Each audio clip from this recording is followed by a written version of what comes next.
Hello, welcome to the channel. Don't forget to like, comment and subscribe. Today we are going to talk about the difference between education savings and education insurance. In the development of the insurance and banking business, a number of products were introduced and sold with a number of advantages and features. This is intended to meet the needs of a growing community. Broadly speaking, this is indeed a distinct advantage for customers. They have a large selection of products to consider. But on the other hand, this can also backfire because if they are not understood properly, this product cannot be used as investments. Education savings and education insurance are two products that can be said to be almost the same, but still have significant differences. Customers assume both are banking products. If the understanding is not correct from the start, it is very likely that its use will also not be effective.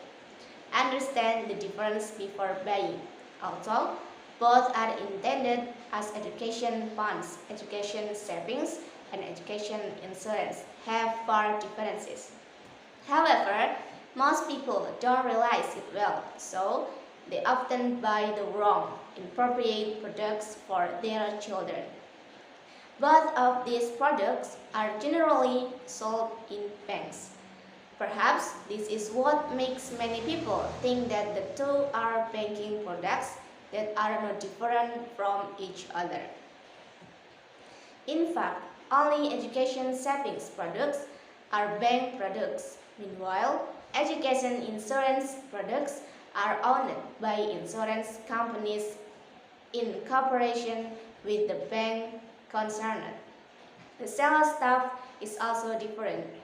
Those who sell education savings products are bank employees. Meanwhile, those who sell educational insurance products are insurance company staff. A wrong understanding of these two products can have a bad impact on finances. The following are some of the differences in terms of risks between education savings and education insurance. Number 1. Guarantee system. Education savings is one of the financial products marketed by banks. Automatically, the savings is guaranteed by the Deposit Insurance Corporation up to a certain amount that has been determined and follows the maximum applicable interest amount. With Deposit Insurance Corporation guarantee, if at any time the bank collapses, the savings will remain safe. Meanwhile, education insurance, which is generally in the form of unit-linked insurance, is not a banking product and has no guarantee. Financial products that are sold by insurance companies in the form of education funds. In this activity, the bank only participates as an agent selling the product. Number 2. Profit rate. The interest applied in the education savings product is fixed or fixed interest. This means that the determined amount of interest will be paid by the bank in the full its customers. In general, this interest is flat, so that customers will always receive interest in the same amount. This makes the value of savings always increase and never decrease, because the application of this interest is certain and will always be paid. Meanwhile, in education insurance products, the interest or income that customers will get is uncertain. As with ordinary unit-linked insurance, a number of customer funds deposit each month as premiums will be invested by the insurance company into several investment instruments. This activity then becomes a source of income for customers who hold education insurance. Investment certainly has risks, including the fluctuations in the value of the investment fund itself. This can cause the amount of funds to be reduced, fixed, or even increased, depending on stock market conditions.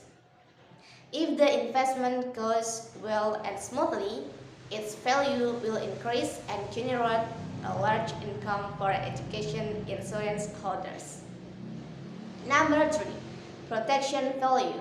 The value of protection provided by education savings will be much lower than the value of protection provided by education insurance.